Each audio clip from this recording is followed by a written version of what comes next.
보시도록 하겠습니다. 누가복음 4장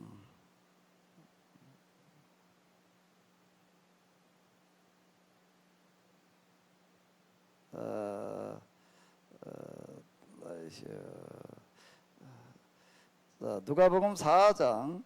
자, 지금 성경 화면이 팀대로 잘 나가고 있나요? 네, 4장 14절로부터 20절까지를 우리 같이 보시도록 하겠습니다. 예수님께서 성령의 권능으로 갈릴리에 돌아가시니 그 소문이 사방에 퍼졌고 친히 그 여러 회당에서 가르치심에 무엇 사람에게 칭송을 받으시더라. 예수님께서 그 자라나신 곳 나사렛에 이르사 안식일에 자기 규례대로 회당에 들어가서 성경을 읽으려고 서심해 선지자 이사야의 글을 드리거늘 책을 펴서 이렇게 기록한 데를 찾으시니 곧 주님의 성령님이 내게 임하셨으니 이는 가난한 자에게 복음을 전하게 하시려고 내게 기름을 부으시고 나를 보내사 보로된 자에게 자유를 눈먼 자에게 다시 보게 함을 전파하며 눌린 자를 자유케 하고 주님의 은혜의 해를 전받게 하려 하심이라 하였더라. 책을 덮어 그 맡은 자에게 주시고 앉으시니 회당에 있는 자들이 다 주목하여 보더라. 아멘. 자, 우리가 지금 이런 읽은 이 말씀을 다시 한번 이리 다른 복음서하고 좀 이렇게 비교를 해보게 되면은요, 누가복음에서 무엇을 얘기하고 있는지를 우리가 이렇게 다시 한번 생각을 해보게 되는데요. 지금 우리가 읽은 이 말씀은 마태복음에서는 13장에서 나오고 있고요. 마가복음은 6장, 그리고 요한복음에는 4장 이렇게 나와 있는데, 요한복음 예수님께서 행하신 그 사건의 순서와는 이제 많이 다르기 때문에 요한복음을 통해서는 우리가 예수님께서 어느 시점에서 이런 말씀을 하셨는지를 우리가 생각해 보기가 어렵고요.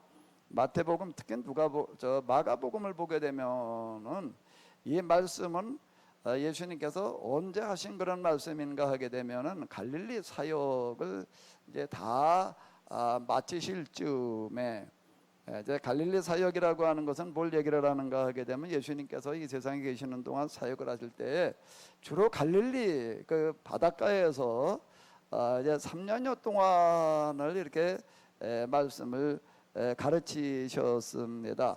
왜 갈릴리 그리고 바닷가였느냐라고 한다고 하게 되면 예수님 주변에는요, 예수님에 관한 소문을 듣고 많은 사람들이 이제 이렇게 찾아왔는데요. 그건 왜 그런가 하면 예수님께서 여기저기 자리를 옮겨 다니시게 되면은 사람들이 예수님을 접하고 만날 수 있는 기회를 만들기가 어려워요. 그래서 예수님께서 이제 한 곳에 머물러 계셨습니다. 특히 이제 갈릴리 바닷가 가운데도 가버나움 그 주변에 이렇게 3년여 동안 거기서 이렇게 말씀을 가르치셨습니다. 그건 왜 그런가 하면 그 바닷가 주변이 예수님 주변에 몰려오는 수많은 사람들, 적게는 수천 명, 많게는 여기 누가복음에 보게 되면은 갈릴리 바닷가에 계시지 않을 때인데도 5만여 명이 몰려들었다라고 하는 그런 이야기가 나오고 있습니다. 그러니까 아마 많을 때에는 예수님 주변에, 특히 갈릴리에 계실 때에는 거긴 고정적으로 이렇게 계셨기 때문에요, 5만 명에도 훨씬 더 많은 사람들에게 모였으리라고 이렇게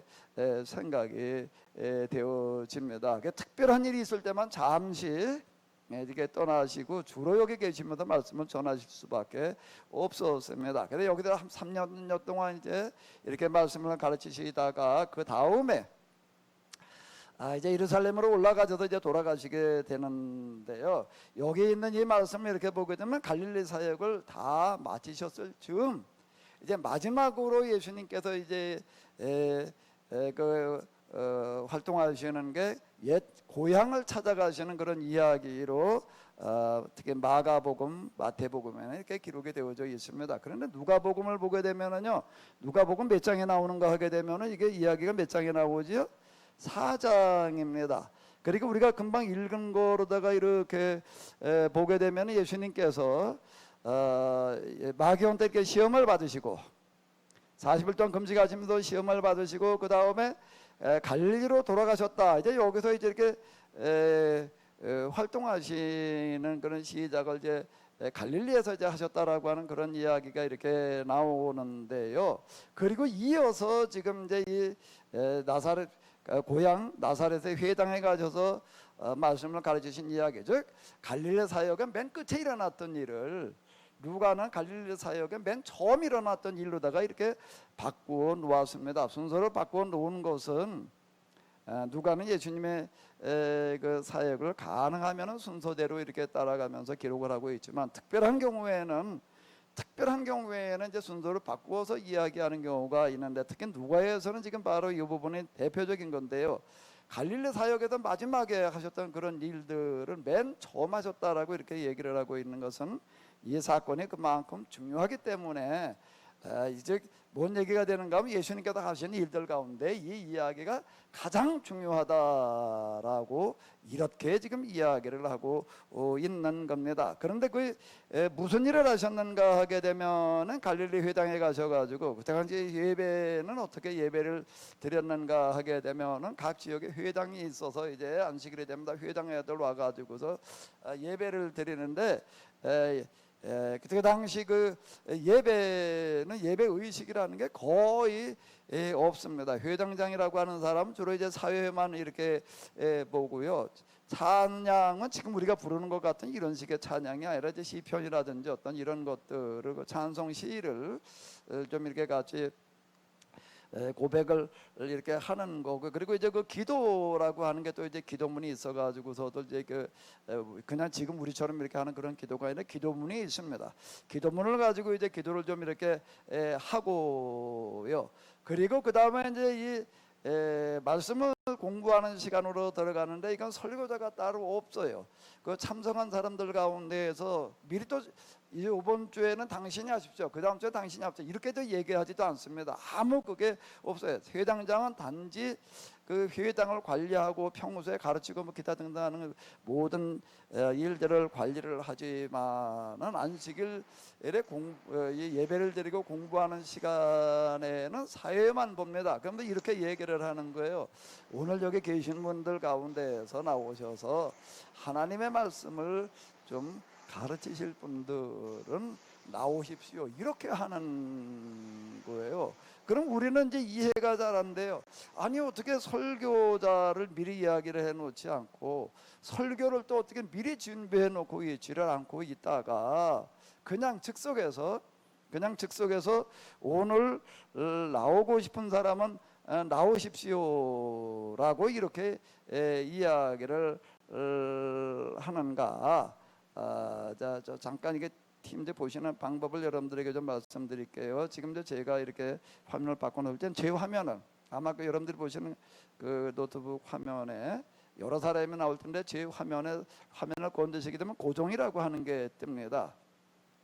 고정을 누르시게 되면 제 화면만 주로 이렇게 나오니까는 여러 사람 다 얼굴 떼지 않고요.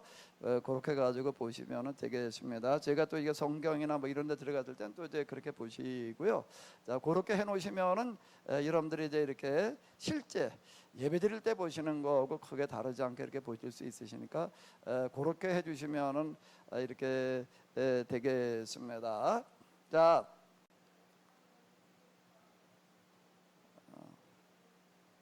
그거는 잠깐만. 이제 됐나?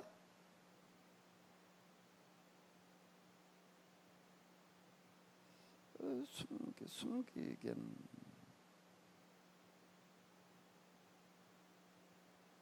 배경화면 표시 이게 지금 된 건데, 이렇게 설정된 건데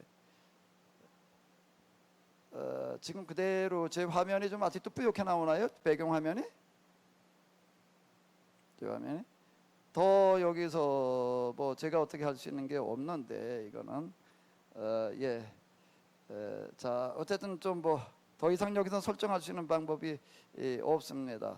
자, 다시 말씀드리도록 하겠습니다. 우리가 생각할 때는 잘 이해가 되지 않을 수 있어요. 아니 그 예배 시간에 설교 그리고 성경을 가르치는 게 얼마나 중요한 건데 그렇게 미리 준비되지 않고 누구 사람을 정해놓지도 않고 그냥 이 시간에 누구든지 나와서 이렇게 말씀하십시오라고 이렇게 할 수가 있느냐 라고 하는 게 오늘 아마 예배 참석하신 분들한테 그냥 예배 참석하려고 하는데 여러분들한테 그냥 나와서 오늘 설교하십시오 그러면은 그게 가능하겠어요? 그건 대단히 어려운 얘기죠. 근데 이거는 무슨 얘기가 되는가 하게 되면 당시 유대인들은 이 성경과 이 말씀에 대해서 어느 정도 관심이 있었고 어느 정도로 알고 있었는가 하게 되면은 무슨 설교자 예배자 구분하지 않고요 수준이 비슷했어요.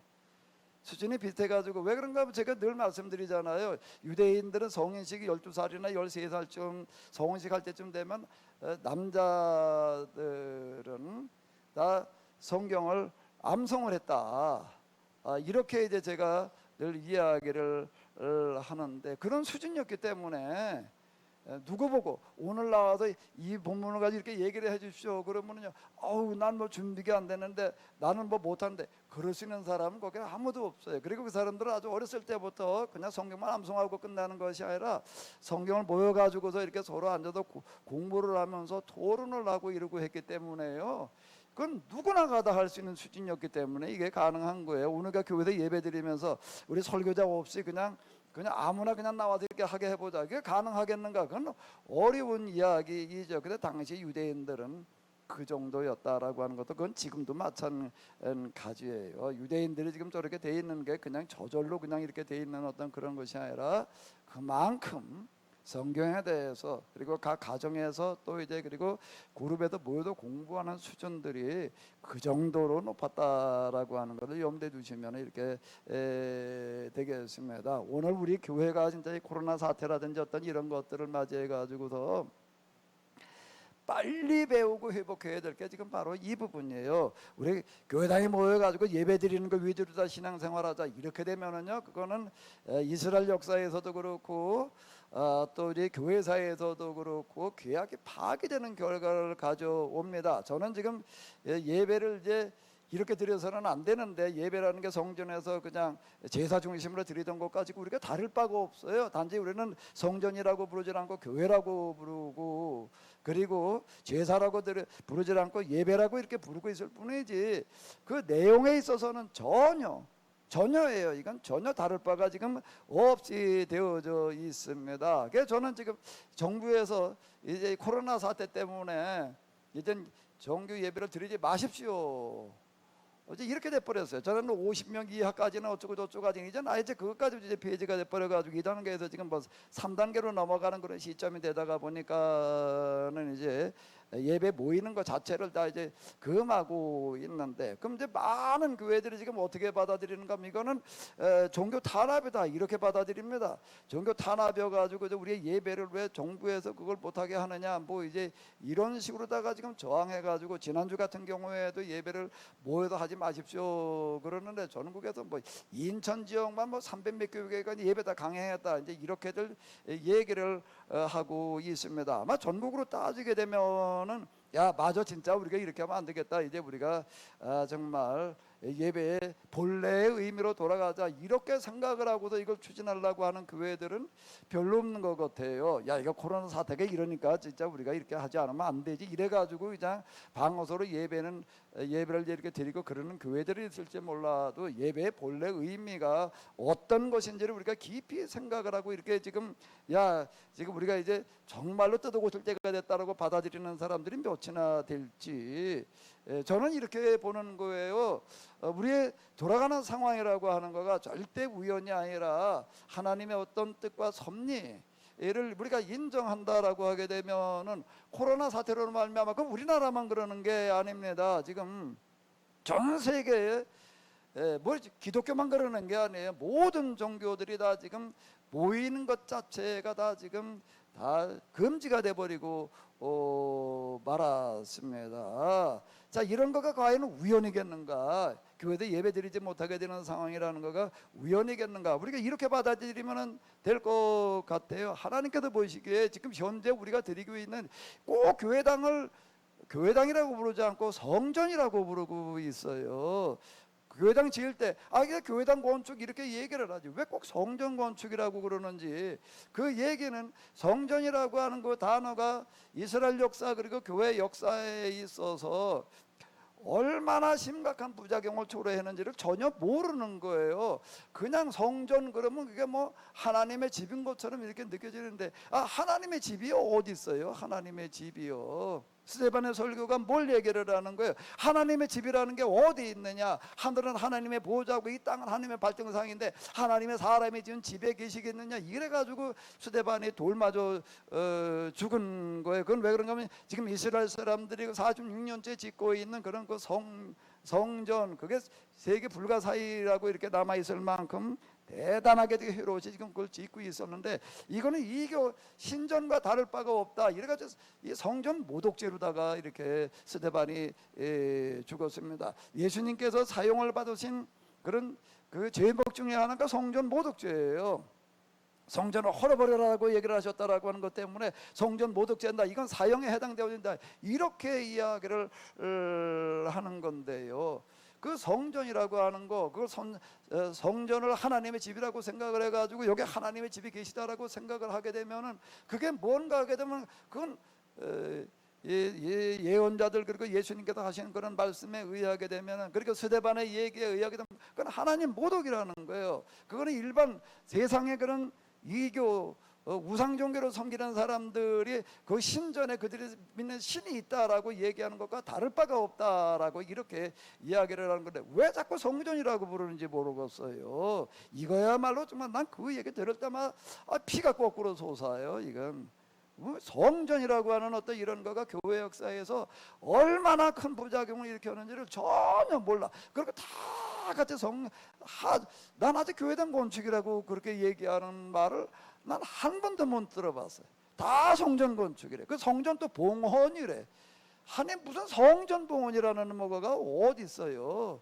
그 하나님께 바친다는 얘기가 되는데, 성전은 하나님께 그 성전 말 자체가 하나님의 집이라는 얘기인데, 그건 이게 참 우리가 얼마나 성경과 그리고 그 역사에 대해서 무지한가 하게 되면은 지금 이런 시기인 거예요. 이런 시기요. 지금 우리가 예배가 중단되어져 가지고서 이렇게 지금 나와서 이러고 지금 나오지도 못하고 지금 각 가정마다 예배 드릴 수밖에 없는 어떤 이런 것들이 결코 우연이 아니에요. 우리 하나님께서 야 그 예배 이제 그만해라, 이렇게 말씀하시는 줄로 믿습니다. 이스라엘 사람도 성전에서 그러고 있다가 그만하고 난 다음에 바벨론 포로로 가가지고서는 어떻게 하는가 하게 되면 성전이 이제 없어져 버리고 회당에 모여가지고, 회당은 모이는 집이라는 뜻이에요. 모이려 했지 않니까요. 집은 다 당한 집당자, 거기 모가지고 성경을 공부하고, 그 다음에 가정에 가가지고서 어떻게 했는가 하게 되면 가족들에게 성경을 가르치는 그런 운동이 이렇게 일어나는데, 그걸 가르쳐도 이제 우리 뭐라고 얘기하면 신명기 운동 이렇게 이야기를 합니다. 나는 아주 지금 이렇게 된 거가, 내가 오늘부터 우리는 그냥 아무도 나오지 마라 말이야. 저그 이제 우리 사람은 그래 별 목사님만 나와가지고 한 사람 뒤에도 녹화하고 있고 한 사람 이제 찬양 띄우고 뭐 이제 요것만 해라라고, 그러니까 다 나오지 말고 이제 가정에서 예배 드려라라고 이렇게 얘기를 하는 거는 이제 뭔가, 여러분들 가정이 여러분들의 신앙의 중심이 돼야 되는 거예요. 아멘. 제가 보기에는 지금 똑바로 돌아가고 있는 거예요. 아멘. 근데 이렇게 지금 이해하고, 야 맞아, 그동안 우리가 정말 교회당을 성전이라고 생각하고 하나님을 예배로 섬겨야 된다고 그러고, 이제 예배를 하나님께서 받지, 예배는 생명이다 말이야. 우리는 그냥 순교를 하더라도 예배는 포기하지 못한다. 이게 신앙이 좋은 것 같지만은요 전혀 잘못된 신앙이 되어져 버리고 있다라고 하는 겁니다. 하나님께서 야 이제 모이는 예배 이제 그만해. 그리고 너 가정에 가가지고도 가정에도 똑바로 정말 하나님을 섬기고, 그리고 거기서 하나님의 말씀을 공부하도록 그렇게 해라, 이렇게 지금 만들어 놓으신 거예요. 아멘. 그러니까 나는 주저하지 않고 지금 이런 예배를 내가 강행할 수 있는 겁니다. 이건 뭐 코로나 사태 때문에 뭐 정부에도 하지 말라고 그러니까 우리가 어쩔 수 없어서, 내가 어쩔 수 없어서 지금 이러고 있는 게 아니에요. 이제 우리가 본래대로 지금 가고 있는 거예요. 본래대로 가고 있는데, 우리가 여러분들이 이제 가정에도 지금 이와 같이 그래도 예배라는 게 분명히 있습니다. 하나님 앞에 우리가 성경 공부하는 시간이고 예배를 드리는 그런 시간인데, 예배는 하나님 면전이에요. 호람되고 이렇게 얘기를 하는데, 그래도 주일날 우리가 이 시간 하나님 앞에, 오후 예배는 조금 달라요. 지금하고 오후 예배는 성경을 공부하는 순서로 드리지만은 오전은 지금 하나님 앞에 지금 정규 예배로다가 이렇게 드리니까 옷 자세도, 옷 입으시는 것들도 그렇고요, 앉아 계시는 것들도 그렇고, 비록 지금 여러분들이 아직은 다 텔레비전에 다 이제 일상화되지 않으셨던 다 텔레비전을 이렇게 지금 연결해 가지고 볼 수 있도록 이렇게 해 보시고요, 똑바로 앉으셔서 하나님 면전에서 내가 오늘 하나님의 음성을 듣는다, 이런 자세로 앉아 계시기 바랍니다. 아멘. 그리고 이걸 가지고서요 그냥 가족끼리 뭐 에이 우리 집엔 그냥 뭐 나 혼자나 교회장인가 나 혼자나 이러려고 그러지 마시고, 하나님께서 아주 기회를 주셨어요. 야 그저 교회에서 집에서 나 혼자나 그냥 이러고 있으니까는 하나님께서 우리 가정에서 예배를 드리게 하셨다, 이렇게 생각을 하시고 여러분들 가족들을 잘 얘기를 하셔도 같이 하나님 앞에 예배 드릴 수 있도록 그렇게 좀 하시기 바랍니다. 이거 아주 우리는 뭐든지 우리가 당면한 것들을 기회로 만들어 가야 되는 거예요. 기회가 뭐 저절로 오나요? 이거에 대해서 우리가 받아들이는 자세의 해석을 바꿔야지 그게 기회가 되는 겁니다. 그리고 여기에 맞추어서 우리가 만들어 가다가 보게 되면은 여기에 우리 하나님이 함께 하실 줄로 믿습니다.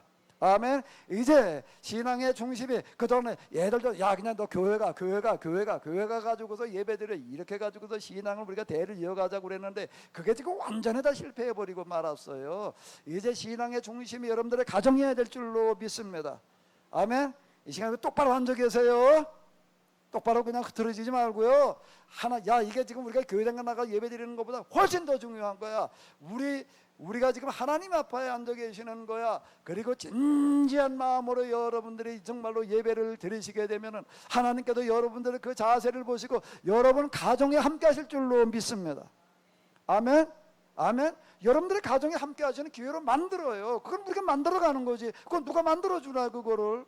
그건 내 밥은 내가 찾아 먹는 거예요. 그러니까 예배 이제 그냥 갈 수도 없고 그냥 텔레비전을 그냥 아니면 스마트폰 보게 되면 보고 그냥 봐도 그냥 대충 보고 왔다 갔다 하면 이런 거 말고요.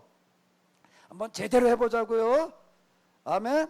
저는 하나님께서 이렇게 되면 잘 됐다 이렇게 생각하는 거는 아니고, 정말 이거 코로나 사태로 말미암아서 우리가 정말 이제는 다 정부에서 뭐라고 얘기를 하는 건 꼭 필요한 거 이외에는 절대 집 바깥에 나가지 마고 아무도 만나지 마십시오. 꼭 필요한 사람만 나가십시오. 강제로 그러라고 지금 그런 권고사항에 지금 내려져 있는데 이거 얼마나 안타까운 거예요 이게요. 그런데 지금 그럴 수밖에 없는 어떤 이런 것들에 대해서 우리가 책임을 통감을 하고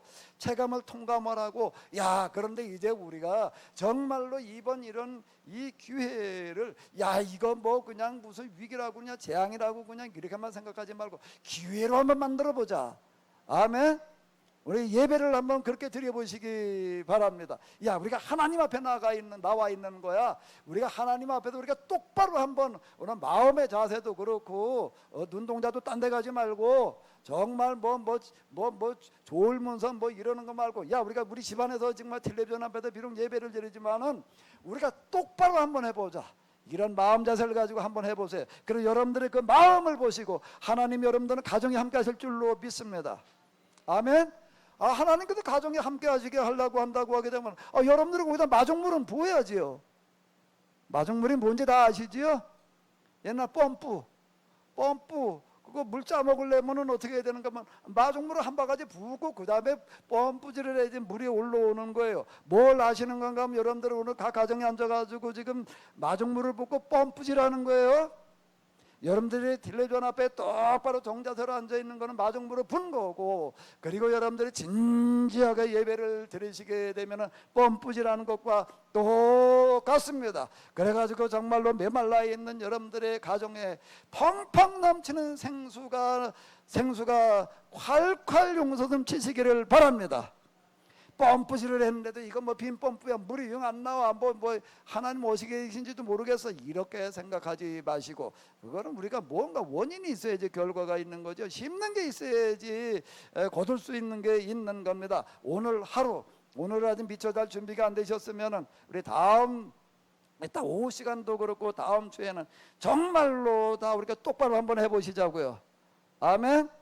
그럼 우리 하나님이 이제 방송으로 예배를 드릴 수밖에 없는 여러분들 모두에게 함께 하실 줄로 믿습니다.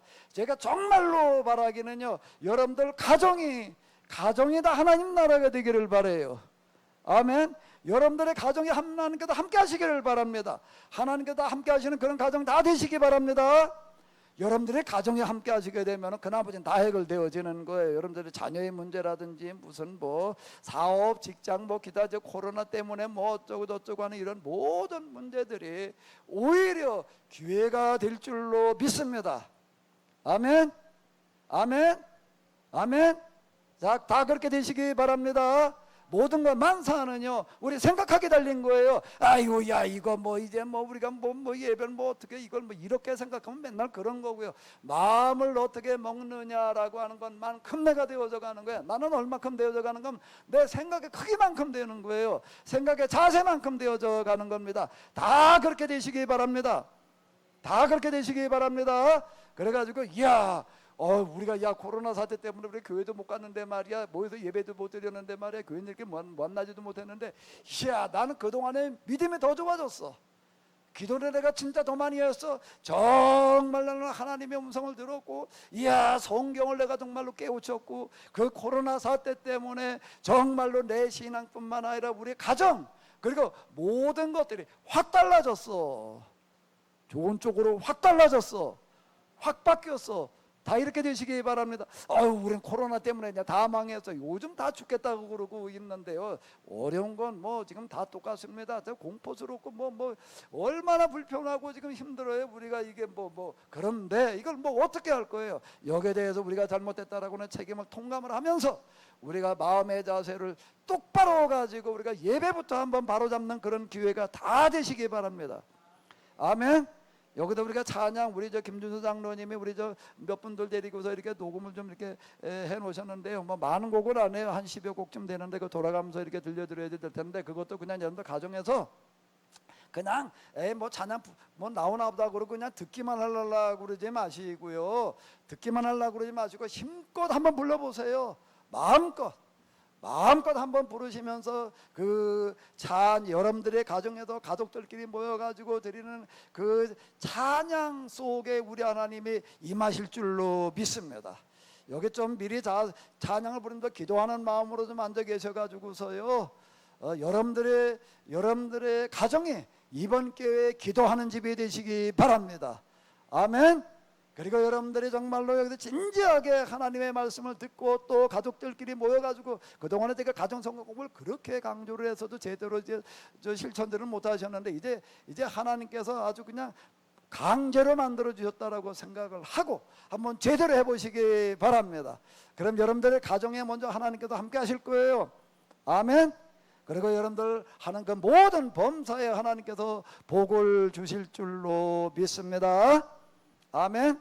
다 그렇게 되시기 바랍니다. 지금 예수님께서 지금 회당에 이제 이렇게 가셨다라고 성경에 지금 이렇게 기록이 되어져 있는데요. 자, 바로 이렇게 이제 이스라엘 사람들은 가정에서 얼마나 성경들을 공부를 하고 그랬는지, 회당에 오게 되면 누구 이제 오늘 나와도 준비된 사람 있으면 얘기하십시오. 그러면 나오지 않는 사람도 있어요. 아무도 안 나오려고 그러는 수도 있어요. 그러면 회당장에 오늘은 그럼 내가 하겠습니다. 그게 아니에요. 아무 계신 나와가지고 하십시오. 그러면 그냥 다 주저하지 않고 나와가지고도 얘기를 해요. 왜 그런가 하면 자기 집에서 그 전날 했던 이야기가 있거든요. 같이 얘기했던 나눴던 그런 이야기들이 있는 거예요. 그거 그냥 얘기하는 거예요. 우린 지난주에 우리 집에서 이걸 가지고 이야기를 했는데 뭐 이러 했다. 그럼 다 그렇게 하고 있으니까 누구든지 나와가지고 이렇게 할 수가 있습니다. 이 사람들이 2000년 동안 정말 나라가 없이 전 세계를 떠돌아다니면서도 어떻게 했는가 하게 되면 그들의 민족과 그리고 이 문화 그리고 신앙을 잃어버리지 않았다는 건 이것 때문에 가능했던 거예요. 우리도 어쨌든 유대인들이 그랬다라고 한다면, 오늘 우리는 이제 코로나 사태로 말미암아 그들보다 더 능가하는 그와 같은 일을 한번 좀 해봐야 될 줄로 믿습니다.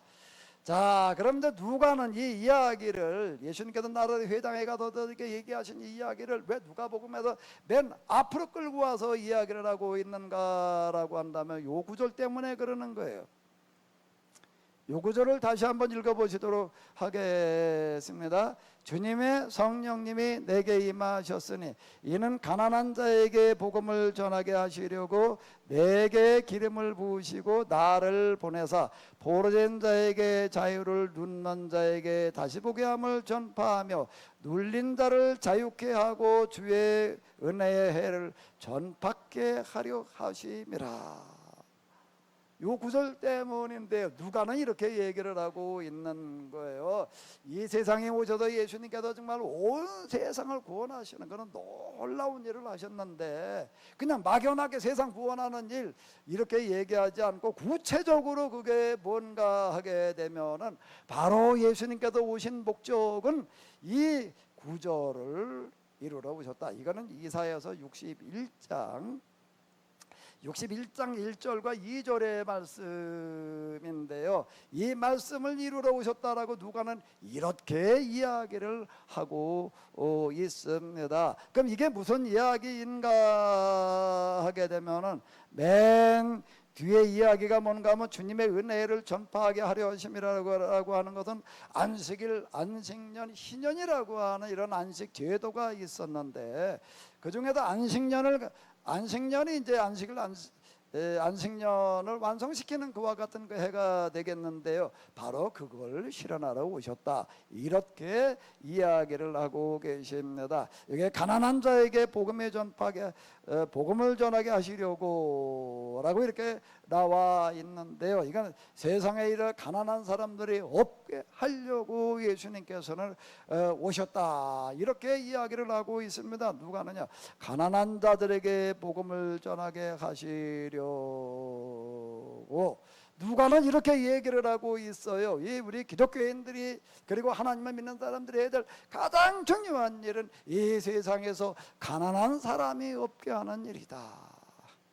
사실 가난이라고 하는 거는 겪어보게 되면은요, 그건 대단히 힘듭니다. 요즘도 코로나 사태 때문에 정말 사람들이 다 뭐 죽어나가고 그러고 하는데 한쪽에서는 뭐라고 얘기를 하는가 하게 되면 이젠 코로나 때문에 죽게 생긴 게 아니라 굶어 죽게 생겼다. 이래가지고도 지금 데모들 하고 있습니다. 어차피 이거 뭐 죽는 건데 이제 꼼짝도 하지 말고 그냥 그러고 있다가 굶어 죽으라고 얘기하는 것보다 그냥 알아서 활동하다가 죽게 해라. 이렇게 지금 데모도 한쪽에도 하고 뭐 이제 그런 것도 우리가 이렇게 볼 수가 있는데 가난은 그렇게 간단한 이야기가 아닙니다. 이 코로나 사태 가지고 오늘 우리에게 그 다음에 몰고 올 가장 심각한 여파. 그럼 지금도 이미 시작이 되어졌지만은 경제적인 어떤 그런 어려움을 우리에게 가져가 올 텐데요. 지금 우리가 겪는 수준은 이거는 아직 이제 장난 수준이고 이제 이와는 비교되지 않을 만큼 그런 경제적인 불황의 쓰나미가 우리에게 몰려올 텐데.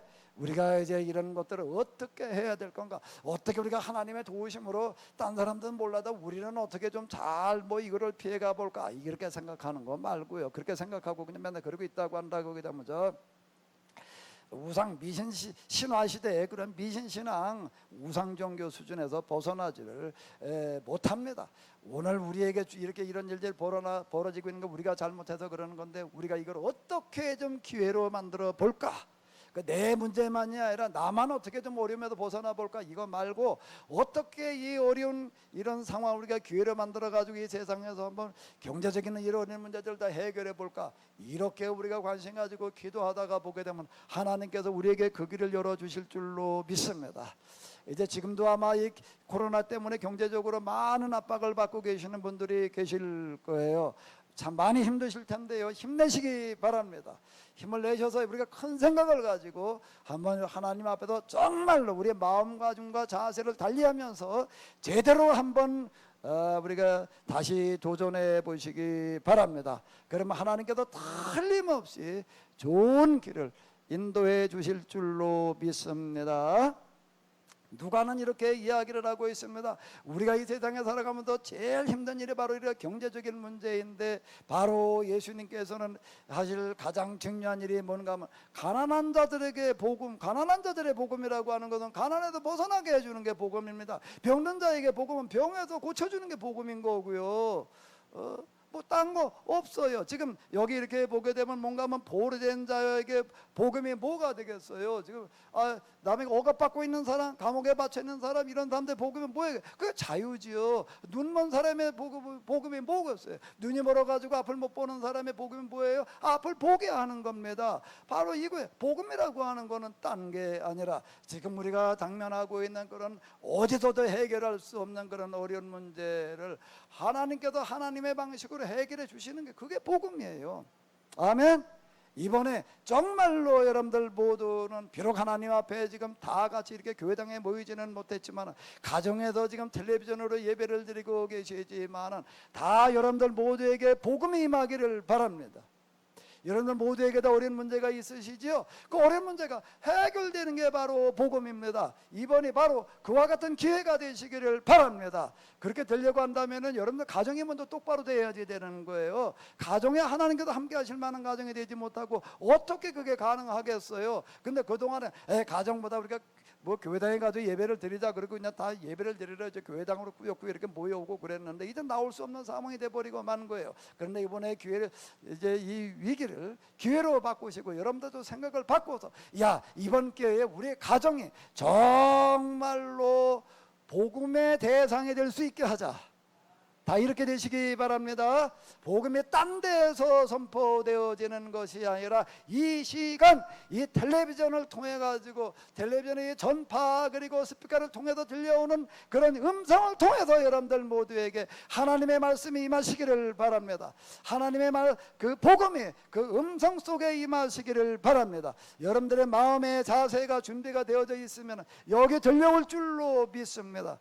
마음의 자세가 중요한 거예요. 그냥 에이 뭐 예배 안 드릴 수 없으니까 그래도 좀 어떻게 앉아 있어 봐야 돼. 그리고 앉아 있어 보면 그냥 시간에다가 가는 거 가고 마는 거고요. 아이고 이거 뭐 언제 끝나나 뭐 이러고 시계나 뭐 자꾸 그저 그 궁시렁거리고 있으면 그냥 그 수준으로 다 끝나는 겁니다. 오늘 이 시간 내가 지금 당면하고 있는 문제들이 참으로 산적해 있는데 여기에 하나님의 음성이 들려지게 하여 주시옵소서.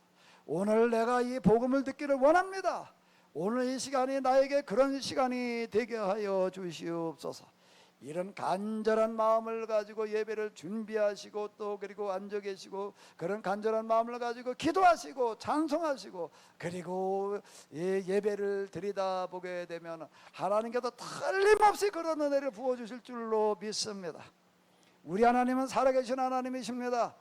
우리의 눈에는 보이지 않지만은 우리가 잘 느끼지는 못하지만 그분은 불꽃 같은 눈으로 지금 내 모습을 지켜보고 계시는 줄로 믿습니다. 성경에서는 이렇게 이야기를 하고 있습니다. 나의 안고 서심을 아시며 그 무슨 얘기? 내가 하루 몇 번 안고 서는지 그분은 다 알고 계시다는 거예요. 내 걸음을 세시며 무슨 얘기든 요즘 우리가 만보계라는 걸 뭐 이렇게 가지고 다니는 수도 있는데 내가 오늘 몇 걸음 걸었나? 그런데 하나님께서는요 그 만보계 이전에 우리가 하루 몇 걸음을 걷고 있는지 걸음을 다 세고 계시다라고 하는 겁니다. 그것뿐만이 아니라 우리 머리털을 세신다는 거예요. 머리털을 센다는 거는 그건 대단히 어려워요. 왜? 수시로 빠지고 수시로 나기 때문에 이걸 센다는 거는 그건 불가능합니다. 그런데 하나님께서 우리의 머리카락을 어떻게 하시는가 하면 네가 12시에는 머리카락에 몇 개 있고 12시 5분에는 몇 개 있고 12시 10분에는 네가 몇 개가 빠지고 몇 개가 났고 이걸 다 아신다는 얘기가 되는 거예요. 그런데 그것만이 아니라 그분은 불꽃 같은 눈으로 우리의 마음을 감찰하신다. 지금 우리의 앉아있는 자세와 태도도 보시겠지만 우리의 마음을 무슨 생각을 하고 있는지를 어떤 마음을 가지고 있는지를 그분은 지금 불꽃 같은 눈으로 지켜보고 계시는 줄로 믿습니다. 오늘 예배를 드리시는 여러분들 모든 가정에 모든 분들이 다 하나님 보시는 기준에 다 통과되시기 바랍니다. 야, 넌 아직 멀었다. 넌 안 되겠다. 이렇게 되지 마시고요. 다, 야, 비록 네가 가정에서 이와 같이 텔레비전 앞에 앉아가지고서 아니면 아주 준비가 안 돼가지고 스마트폰 또는 이제 노트북으로 들여다보고 계시지만 그러나 내가 네 마음을 봤다. 네 자세를 봤다. 내 중심을 내가 보았노라.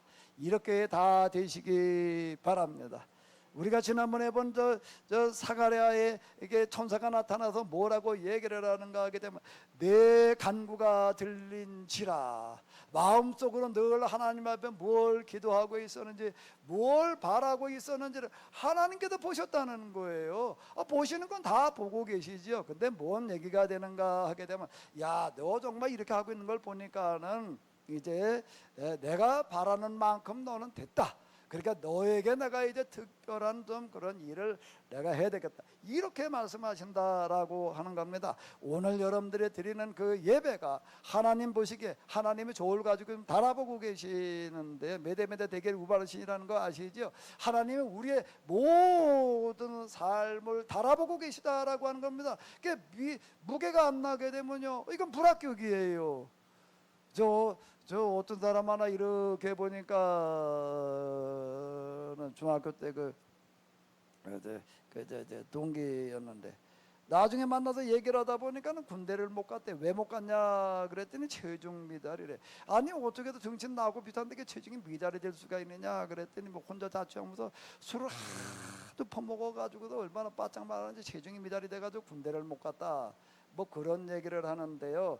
군대에서도요, 체중을 달아봐 가지고 미달이게 되면 넌 올 자격이 없어, 이렇게 이야기를 합니다. 하나님께서는 지금도 오늘 우리를 불꽃 같은 눈으로 지켜보시면서 무게를 달아보고 계시는 줄로 믿습니다.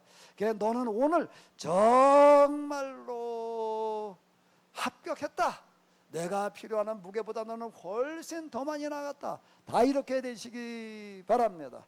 우리가 전에 이 검정고시라는 거 이렇게 보다 보게 되면은요, 뭐가 있는가 하게 되면 그 점수가 이제 거들어가는데 평균을 내 가지고 60점이 돼야지 이게 통과가 돼요. 40점 이하면 아주 과락이 돼 가지고서 아예 소용이 없고 이러는데요. 여러분들이 그동안 평균으로 이렇게 달아봤을 때 조금 미달이 됐었더라도, 야, 전에는 얼마밖에 안 나는가 하면, 야, 나가 뭐 50점밖에 안 줬었어. 그래도 난 미달이었어. 그런데 오늘 여러분들이 70점을 받으셔서 71점만 받으시면은, 오늘 여러분들이 71점만 받으시면은 그러면 60.5가 돼가지고 합격하시는 줄로 믿습니다. 다 그렇게 되시기 바랍니다. 여러분들이 전에는 스스로 한번 재봐요. 내가 전에 예배드리는 점수가 몇 점이나 됐을까? 하나님께 주시는 점수는 그렇게 후하지 않아요. 그냥 대충 80점, 90점 이렇게 주시지 않는데요. 검정고시가 지금 60점이 지금 이제 합격점이거든요. 검정고시 기준으로 다 이렇게 한번 이렇게 보자고요.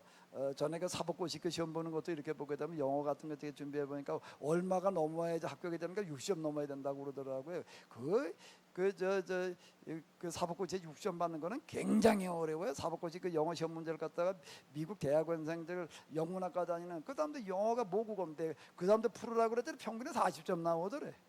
네? 그렇게 그 점수를 이렇게 대충 막 주지 않거든요. 퍼주기식으로 주지 않는데요. 그 스스로 물어봐봐요. 전에 내가 예배드리는 점수가 몇 점쯤 됐을까? 아마 하나님 앞에서 6점 받는다는 거는 굉장히 어렵습니다. 사람 보기엔 저 사람은 100점짜리 예배를 드리고 있어. 그래야지 하나님 보시기엔 한 겨우 60점 이렇게 될 거예요. 그런데 스스로 한번 점수를 매겨봐봐요. 그래서 야, 오늘 정말로 내가 한번 70점 받아보자.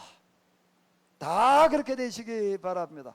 그러니까 한 번, 두 번, 몇 번만 하다 보게 되면 여러분들 그동안 그다 미달됐던 점수들이 다 채워지고도 남을 줄로 믿습니다. 다 그렇게 되시기 바랍니다.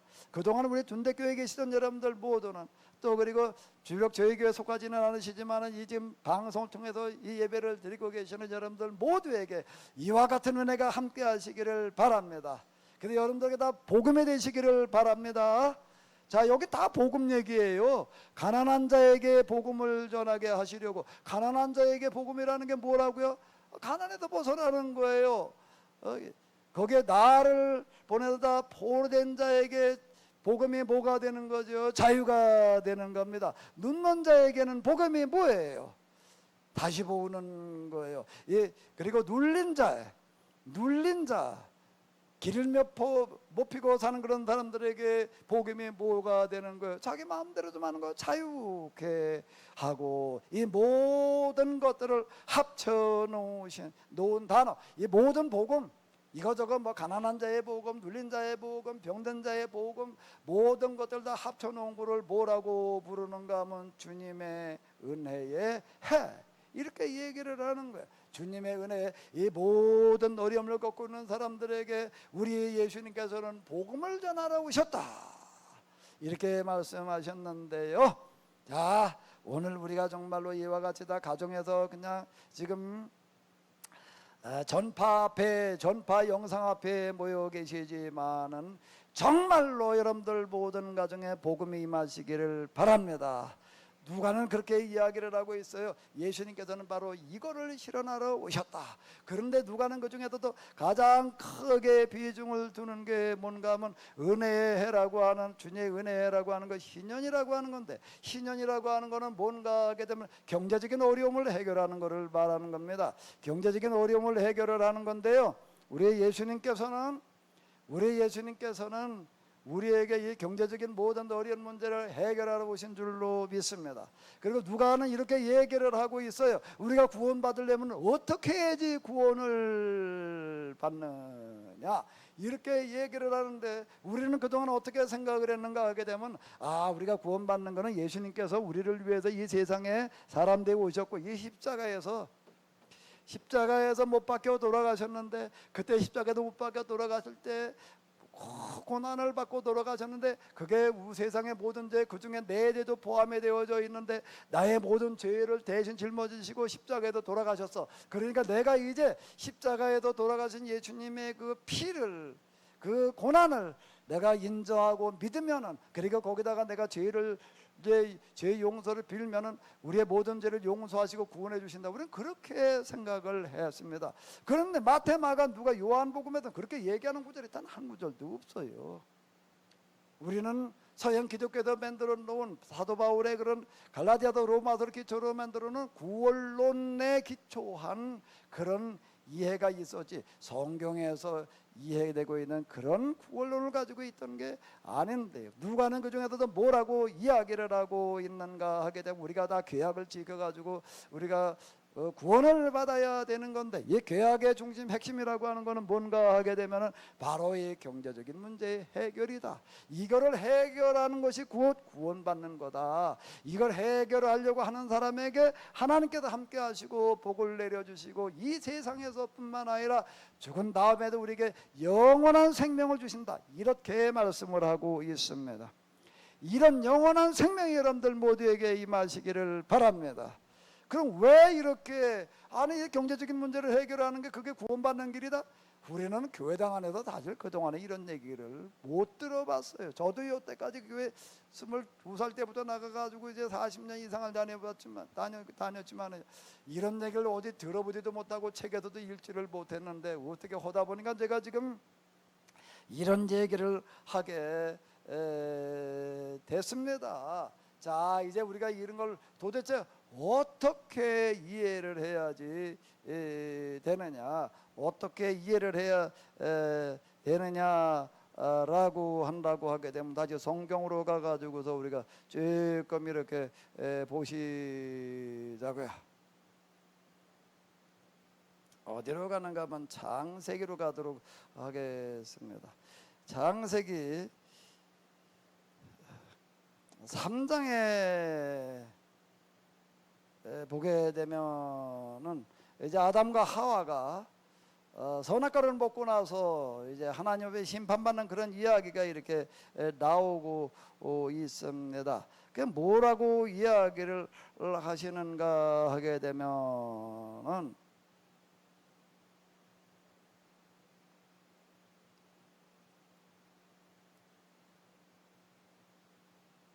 자, 아담에게 이렇게 이야기를 하시는 거예요. 자, 3장 17절로부터 19절까지를 같이 이렇게 또 보시도록 하겠습니다. 아담에게 이르시되 네가 네 아내의 말을 듣고 내가 너더러 먹지 말라 한 나무 실과를 먹었은즉 땅은 너로 인하여 저주를 받고 너는 종신토록 수고하여야 그 소산을 먹으리라.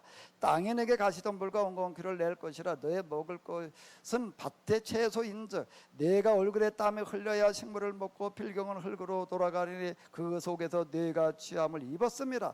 너는 흙이니 흙으로 돌아갈 것이니라 하시니라. 이렇게 말씀을 하고 계시는데요.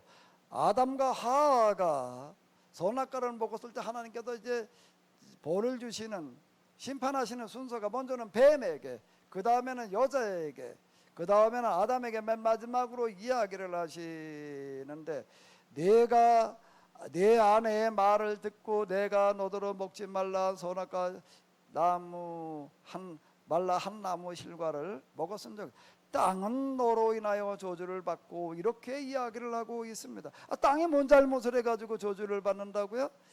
뭔 얘기가 되는 거죠? 땅은 사람을 위해서 하나님께서 만들어 놓으셨습니다.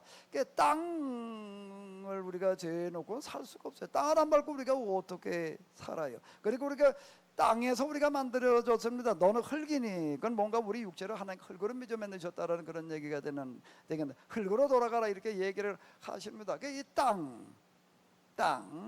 그래가지고 요즘 그 신학 가운데에서 무슨 신학이 있는가 하면 땅의 신학이라고 하는 게 있습니다. 땅이라는 거가 이 신학에 있어서 이게 아주 대단히 중요한 주제가 될 수 있다. 그래가지고 땅의 신학이라고 하는 것을 얘기하는 사람이 있어요. 이제 랜드 디올로지 이렇게 얘기를 하는데, 영어로다가요. 땅의 신학, 땅이라는 게 그만큼 중요하다라고 하는 건데, 우리가 잘못함으로 말미암아서 어떻게 하면 땅이 저주를 받았다라고 하는 겁니다.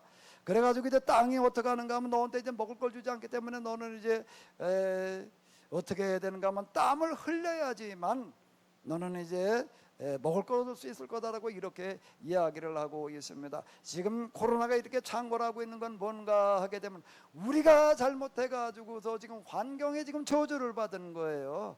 환경에 저주받았다는 건 지금 아담이 선악과를 먹고 나니까 지금처럼 환경이 악화된 것은 아니지만은 어떻게 되는가 하면 그 이전에는 하나님께서 어떻게 하셨는가 하게 되면은 이렇게 말씀을 하세요. 1장에서 이렇게 보게 되면 이렇게 말씀하십니다. 자, 이렇게 얘기를 하세요. 하나님이 가라사대 내가, 자, 요거 한번 읽어보시겠습니다. 내가 온 지면에 심에는 모든 채소와 씨 가진 열매 맺는 모든 나무를 너희에게 주노니 너의 식물이 되리라. 이건 되리라는 건 무슨 얘기예요? 그냥 주어진다는 겁니다. 뭐가 그냥 주어지는가 하면 먹을 양식의 지면에 심에는 모든 채소와 씨 가진 열매 맺는 모든 나무를 우리에게 주셔가지고도 어떻게 되는가 하게 되면 그냥 우리가 다니면서 내가 먹고 싶은 거 이렇게 그냥 내가 꺼내 먹으면 됐다라는 그런 얘기예요. 이제 제가 가끔 이제 이렇게 집에서 이렇게 보게 되면 이제 우리 집 사람이 이제 어떤 일이 있어가지고 어디를 가면서 이제 뭐라고 얘기를 하는가 하면 뭐를 다 만들어가지고 여기다 요렇게 놨으니까 어떤 것도 냉장고에다 이렇게 이제 그것도 뒤쪽에 안쪽에 안 보이는 데다 놓지 않고 앞에 이제 이렇게 다 보이는 쪽에다 꺼내놓고 이제 요걸 가지고 이제 이렇게 식사를 하라고 이제 이렇게 잘 알려주고 이렇게 가요. 그러면 나는 이제 시간이 되면 이제 어떻게 하는 거예요? 알려준 대로 그냥 꺼내 먹기만 하면 돼요. 난 그냥 먹기만 하면 되는 거예요. 근데 내가 먹고 싶은 거 그냥 먹으면 되는 거예요. 하나님께서 본래 어떻게 만들어졌는가 하게 되면 우리가 먹거리를 아주 다양하게 만들어 놓으시고, 다양하게 심하는 모든 채소가 한두 가지가 아니에요. 이게 뭐 많아요. 많은 채소, 많은 곡식, 많은 열매, 이런 걸 다양하게 만들어 놓으시고 쭉 다니다가 너 먹고 싶은 대로 그냥 아무 때나 그냥 네가 먹고 싶은 대로 먹어라 이렇게 만들어 놓으셨었다는 얘기가 이렇게 되는 거예요. 그게 창세기 1장 뭔 얘기가 되게 되는가 하게 되면 29절이에요. 나는 성경에서 제일 은혜가 되는 구절을 하나 찾아라. 난 이거 찾아요. 이거 왜 그런가 하면 여기에다가 하나님께서 어떻게 하셨는가 하게 되면 이게 아직 타락하기 이전이기 때문에요. 이런 먹거리들 속에다가 또 아주 먹거리가 아주 최고의 먹거리를 만들어 놓으셔가지고 이렇게 먹으면 병도 안 나게 만들어 놓으셨어요. 이렇게 먹으면요. 이거보다 더 좋은 얘기가 어디 있어요? 난 이게 제일 좋은 구절이에요. 여러분들은 어떤 구절이 제일 좋다고 그럴지 모르겠는데요. 나는 제일 좋은 구절. 그래서 자연치유하면 맨날 내가 이 구절 가지고 내가 얘기를 합니다. 그전엔 나도 이거 잘 모르던 구절인데요. 이야, 이 구절이 정말 놀라운 구절이다. 그런데 이제 그런데 이렇게 그냥, 그러니까 이건 무슨 얘기가 되는가 하게 되면, 예수님께서 무화과 나무한테 가셔가지고도 어떻게 하시는가 하면 무화과로 좀 따 드시려고 가는데 무화과가 없는 거예요. 근데 거기 보니까 무화과나 열리는 철이 아니야. 그럼 예수님께서는 무화과 열리는 철이 아닌 줄 모르고 무화과를 따라가시는 게 아니에요. 무화과 나무라는 건 본래 뭔가 하게 되면은 12달 12달이 맞나? 12달 24시간 늘 무화과가 거긴 열려 있게 되어져 있는 거예요. 그러니까 언제든지 필요한데, 무화과 먹고 싶은 사람은 언제나 가서 따먹을 수 있게끔 이렇게 만들어 놓으셨던. 근데 가보니까 그게 없다니까는, 거기다 한 말씀 하실 때는 무화과 나무가 죽었다는 그런 얘기는 뭔가 하게 되면 우리가 주어주시는 하나의 퍼포먼스, 그 이제 행위예술에서 그렇게 쓰는 그런 용어인데요. 이걸 아주 본보기로 하나 이렇게 보여주시는 거예요. 이제 앞으로 너희가 해야 될 일은 이런 무화과처럼 돼서는 안 된다는 거예요. 우리 먹을 게 있을 때나 있고 없을 때는 없고 이런 식으로 말고, 너희는 나가서 이제 어떻게 되는가 하면 항상 12개월 봄, 여름, 가을, 겨울 계절과 상관없이, 그리고 시각과 상관없이 누구든지 와가지고도 무화과 먹고 싶은 사람이 있으면 무화과라 줄 수 있는 그런 공동체가 돼야 된다. 이걸 퍼포먼스로 보여주시는 사건이에요. 이렇게 만들어 놓으셨던 거예요. 모든 걸 다 그렇게 만들어 놓아가지고 언제든지 내가 먹고 싶은 거 있으면 가서 그걸 내가 먹을 수 있게끔 되리라. 이 문장 중에서도 제일 좋은 거는 뭔가 하면 되리라예요. 되리라. 네가 해라. 되어라 그러면 내가 해야 돼. 되리라는 무슨 얘기인가 하면, 내가 그렇게 만들어 놓겠다. 이건 이제 그 문법으로 얘기를 한다면 말하는 사람의 의지예요. 내가 이렇게 만들어 놓겠다. 네가 그렇게 가서 하라는 얘기가 아니야. 내가 이렇게 다 만들어 놔가지고 내가 언제든지 가가지고서 먹고 싶은 것은 먹을 수 있게끔 내가 만들어 놓겠다. 그런 얘기가 되는. 넌 그렇게 살아라. 그런데 단 하나, 넌 선악과를 짓게 되니까 계약을 짓게 된다. 이제 그런 얘기가 되는 건데, 그런데 이제 되리라가 뭐로 바뀌는가? 요 단어 하나가 달라지는 거예요. 되리라가 이제 뭐로 바뀌는 거죠. 여기 이렇게 보게 되면은 되리라가 뭘로 바뀐 거예요? 뭘로 바뀌었죠? 되리라가 수고하여야로 바뀌는 거예요. 수고하여야로 바뀌었어요. 이제는요. 내가 가서 쭉쭉 일하지 않으면 이제는 쭉쭉 일해가지고도 겨우 먹을 만큼밖에는 안 되게끔 이렇게 지금 수고하여야 먹으리라. 자, 어떻게 바뀌었다고요? 그렇게 되리라, 먹으리라가 수고하여야 그 소산을 먹으리라 이렇게 바뀐 거예요. 이제는 네가 노력해가지고서 네가 농사진 걸, 네가 노력한 걸, 그 땀의 열매를 내가 먹어야. 근데 저는 땀을 낼 필요가 없었는데 이제 이렇게 되어졌다라고 하는 겁니다. 그런데 누가는 이렇게 말하고 있습니다. 예수님께서 오신 것은 바로 이 아담이 타락하기 이전으로 우리를 회복시키러 오셨다. 그래서 사도 바울은 이렇게 얘기를 하고 있습니다. 로마서에서 첫째 아담을, 창세기에 나오는 아담을 첫째 아담이라고 그러고 예수님을 둘째 아담이라고 이렇게 얘기를 하고 있습니다. 첫째 아담은 선악과를 먹음으로 말미암아 우리 모든 사람을 이와 같이 참으로 이 죄의 대가를 치를 수 있게끔 만들어 놓았는데, 불순종으로 말미암아 그러는데, 두 번째 아담은 우리에게 오셔서 이제 진정한 순종으로 말미암아 우리로 하여금 첫째 아담 이전의 상태로, 죄짓기 전 첫째 아담의 그 상태로 본래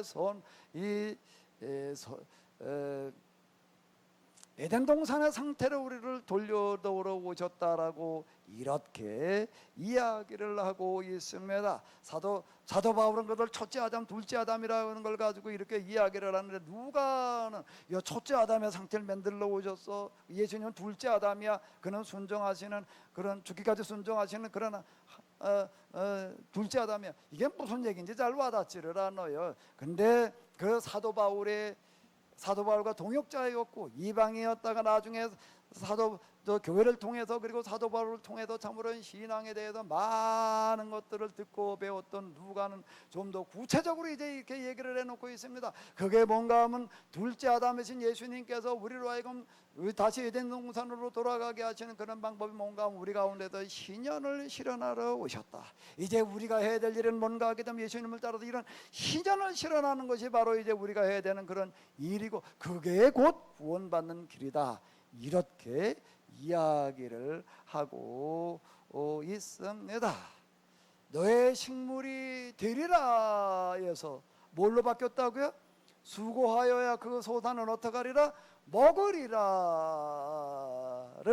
이제 너희가 할 수 있는. 근데 우리가 수고하여야 먹으리라가 어떻게 되냐면, 수고하기만 하면 누구나가 넉넉하게 먹을 수 있어가 아니라 수고를 해도 이게 먹을 게 안 되는 거예요. 지금 우리가 딱 그 짝이잖아요. 지금 나 구제금융 받아야 지금 살 수 있는 이런 상황이 되어져 가고 그러는데, 너희가 이제는 타락한 상태로 있기 때문에 내가 할 수 있는 데까지만 내가 재단해라. 그래도 안 되는 그 부분은 내가 그 나머지 부분은 하리라. 이렇게 말씀하시는 이야기가 뭔가 하게 되면은, 오병이의 이야기, 이제 먹을 게 아무것도 없어요. 광야로 나가는데 며칠 동안 사람들이 먹을 것이 없어가지고 다 굶주리고 있는 거예요. 제자들이 걱정을 해가지고, 아유 예수님, 이 사람들이 이제 집으로 걸어가야 될 텐데, 근데 여기가 광야가 돼가지고 이 사람들 다 먼 데서 온 사람들이 돼가지고서 이 사람들 집에까지 가려면은 이제 허기가 져가지고 가지를 못할 텐데, 최대한 이거 최소한 마을까지 가서 뭘 먹을 걸 어떻게 얻어 먹든지 사 먹든지 헐래도, 거기까지 갈래도 이 사람들 허기가 져가지고 이제 가지 못할 지경이 되는데, 이걸 어떻게 해야지 됩니까? 그랬더니 예수님께서 뭐라고 말씀하시죠? 너희가 먹을 걸 주어라. 아니 우리가 뭘 가지고 먹을 걸 줍니까? 우리가 여기 가지고 있는 먹을 건 아무것도 없고, 이 사람들이 먹을 걸 위해서 우리가 돈을 구해서 주고 사온다라고 하면 계산 빠른 사람이 있었나 봐요. 이게 뭐 짜장면 한 그릇이 얼마인데 말이야. 이걸 갖다 몇 명께 몇 그릇까지 했는데, 이거 계산을 해보니까 200데나리온이나 되는, 200데나리온어치를 사도 이게 어려울 것 같은데요 라고. 어디가 무슨 재간을 우리가 줍니까? 그러니까 뭐라고 말씀하시죠? 너에게 어디 가도 먹을 게 얼마나 있는지 한번 찾아와 봐라. 다 가도 수소문 해가지고 먹을 거가 다 몽땅 다 찾아가지고 온 게 보리떡 5개, 물고기 2마리밖에는 없었다라고 하는. 며칠 좀 굶주리게 있었는데 목에는 다 먹었었죠. 그냥 놔두고 굶은 사람이 거기 어디 있겠어요. 이거밖에는 없습니다. 이것도 한 어린아이가 가지고 있던 건데요, 이거밖에는 없습니다. 근데 이걸 가지고 이건 뭘 할 수가 있겠습니까? 그건 적다고 그러지 마라. 너희가 할 수 있는 데까지만 해라. 그러면 그 나머지는 내가 하겠다. 그리고 거기다 기도하신 다음에 뭐라고 말씀하시는가? 기도하시고 났더니 그냥 떡이 그냥 막 늘어나가지고 누구나 와서 몰려와가지고 먹었다. 그게 아니라 다 질서정연하게 앉으라는 거예요. 한 50명 100명씩 따로따로 질서정연하게 앉아라. 둘러 앉아라. 이렇게 얘기를 하고 그냥 무질서 와 그럼 몰려들게끔 이렇게 하시는 게 아니에요. 50명 100명씩 질서정연하게 앉게 하신 다음에, 그 다음에 뭐라고 얘기를 하면, 12 제자들에게 너희가 가서 이거를 나누어 주어라. 들고 갈 때는 들고 갈 게 없을 만큼, 보리떡 5개, 물고기 2마리를 12명이 뭐 들고 갈 게 뭐가 있겠어요? 반씩 잘라가지고 갖고 왔지. 그랬는데 이야 가지고 가가지고 사람들한테 나누어 주고 나면은 또 생기고, 나누어 주고 나면은 또 생기고, 나누어 주고 나면 또 생기고. 그럼 무슨 얘기가 되는가 하게 되면은, 타락하기 이전에 무화과 나무가 그랬어요. 무화과 나무에 가니까 무화과가 그냥 한 예를 들어서 50개쯤 열렸다고 생각을 해보세요. 사람들이 가가지고 야 이건 무화과가 정말 거기 이렇게 무화과가 열려있는 게 어떻게 열려있는가 하면, 어떤 거는 아직 이제 쬐끔해가지고 자라고 있는 중이고, 어떤 거는 조금 가가지고 이제 시퍼렇고, 어떤 거는 이제 말랑말랑하게 잘 익어가지고, 근데 말랑말랑한 거 몇 개 안 되고 이런 게 아니고, 거기 있는 걸 보니까 어느 거나 다 똑같이 아주 먹기가 참 좋은 상태가 되어져 있는 거예요. 그래서 하나 따먹어, 너도 나도 가가지고 따먹었어요. 그러니까 무화과 나무가 이제 없어. 그런데 어떻게 되는가 하게 되면, 무화과 나무에다 하나를 따서 먹고 나서 보니까 또 있어요. 그 다음 그냥 또 있고 또 있고 또 있고. 이게 뭐였는가 하면 에덴 동산에서 있었던 그와 같은 일이에요. 그 12바구니에 남았대. 그 뭔가 항상 거기 12개는 열려 있었다라는 그런 얘기가 되는 거야. 다 따먹어. 아무것도 없었어. 근데 누가 오니까 그 다음에 하나 생겼어. 그게 아니라 항상 그렇게 있었다라는 12바구니에 가득 차게 남아 있었다는 얘기는 그와 같은 이야기가 되는 거죠. 그러니까 무화과나무 얘기하고 이게 똑같은 얘기예요. 무화과를 따라가는데 없어요. 그냥 넌 아직 아니야. 이걸 얘기를 하신 거고 똑같은 건데, 이 원리로 이해를 하게 되면은 무슨 이야기인지를 우리가 알 수 있게 됩니다. 그런데 예수님께서는 우리 뭘 하러 오셨는가 하면 누가 이렇게 얘기를 하고 계십니다. 이제 우리는 누구와 같은 사람들이어야 되는가 하게 되면은 제자들이 바구니에다가 먹을 걸 담아가지고 다니면서 50명 뱀에서 질서정연하게 앉아있는 사람들은 때가도 나누어 주었던 것처럼 하나 나누어 주니까 또 생기고 하나 나누어 주니까 또 생기고 또 생기고 또 생기고 그래가지고 다 보니까 12바구니에 가득 차도록 남아 있었다라고 했던 것은 우리가 할 일은 바로 이와 같다. 우리가 가지고 있는 게 얼마인지를 그분 앞에 가지고 나가게 되면은 그분은 우리에게 함께 하셔서 우리로 하여금 이 문제를 해결하게 하신다. 그게 곧 구원받는 길이다. 아멘. 아주 간단한 거예요. 간단한 거예요. 코로나라고 하는 심각한 위기가 지금 우리에게 와 있습니다. 그러나 이게 그냥 뭐 어떻게 될지 모르겠으면 이건 심각한 재앙이 돼 버리고 마는 겁니다. 그런데 이제 우리가 이 성경을 똑바로 깨달아서 여러분들 모두가 광주리를 들고 다니면서 나눠주는 사람이 되는 그런 기회가 되시기를 바랍니다. 우리가 이 말씀을 똑바로 배우고 가정에서 그와 같이 또 여러분들 가족에게 전하고 같이 모여가지고 이렇게 진지하게 예배를 드리다 보면 그렇게 될 줄로 믿습니다. 오늘 여기 저 입장하신 분들은요, 어디다 카메라 좀 한번 켜봐요. 꽤 또 적지 않은 분들이 오늘 이렇게 들어오셨는데, 한번 쭈루루 좀 켜봐요. 다 똑바로 예배를 들으셨죠? 아멘? 아멘 해봐요. 그럼 저는 입술 보고 알 테니까. 아멘. 똑바로 예배들 들으셨지요? 정말 하나님께서 함께 하실 만한 예배 들으셨지요? 다 그렇게 하시기 바랍니다. 그래서 이번 이런 위기가 다 기회가 되시기 바랍니다. 아멘. 아멘. 다 그렇게 되시기 바랍니다. 광야에서 우리 한번 부르시겠습니다.